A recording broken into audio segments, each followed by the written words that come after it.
योगी और कांग्रेस पर बरसी मायावती।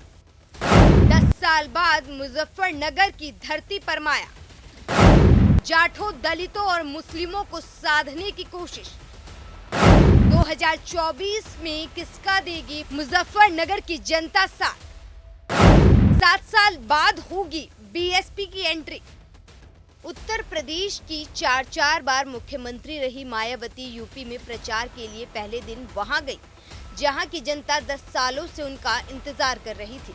मुजफ्फरनगर में बीएसपी प्रमुख मायावती ने जनता को संबोधित करते हुए जाठों, दलितों और मुस्लिमों को साधने की कोशिश की और चौधरी चरण सिंह को याद किया। आपको बता दें कि मुजफ्फरनगर में पूर्व मुख्यमंत्री मायावती ने मंच पर पहुंचकर सबसे पहले डॉक्टर भीमराव अंबेडकर को पुष्प अर्पित किया और फिर जनता को संबोधित किया। उन्होंने कहा, उनकी सरकार में मुजफ्फरनगर में कोई दंगा नहीं हुआ। सपा सरकार में जाट और मुस्लिमों का भाईचारा टूट गया। हमने टिकट बंटवारे में भी प्रत्येक वर्ग के लोगों को वरीयता दी गई। सपा सरकार में मुजफ्फरनगर में इतनी दहशत पैदा की गई कि मुस्लिम समाज के प्रतिनिधि चुनाव लड़ने के लिए तैयार नहीं थे। इसी वजह से अति पिछड़ा वर्ग के प्रत्याशी को मैदान में उतारा गया है।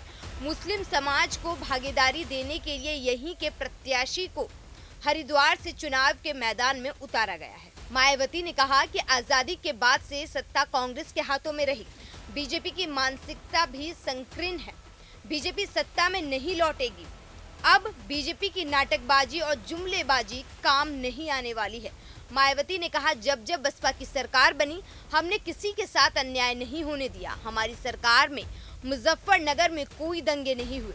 मंच से मायावती ने चौधरी चरण सिंह को याद किया। उन्होंने कहा, मुजफ्फरनगर में चुनावी सभा में बसपा सुप्रीमो पूर्व मुख्यमंत्री मायावती ने एक बड़ा ऐलान भी किया।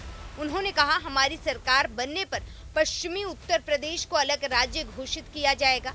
इसके साथ ही बसपा सुप्रीमो मायावती ने पश्चिमी उत्तर प्रदेश की घोषणा करने के साथ साथ पश्चिमी उत्तर प्रदेश में हाई कोर्ट बेंच स्थापित करने तक का ऐलान किया है। मायावती ने कहा, हमारी पार्टी कहने में कम और करने में ज्यादा विश्वास रखती है, इसीलिए घोषणा पत्र हम जारी नहीं करते हैं।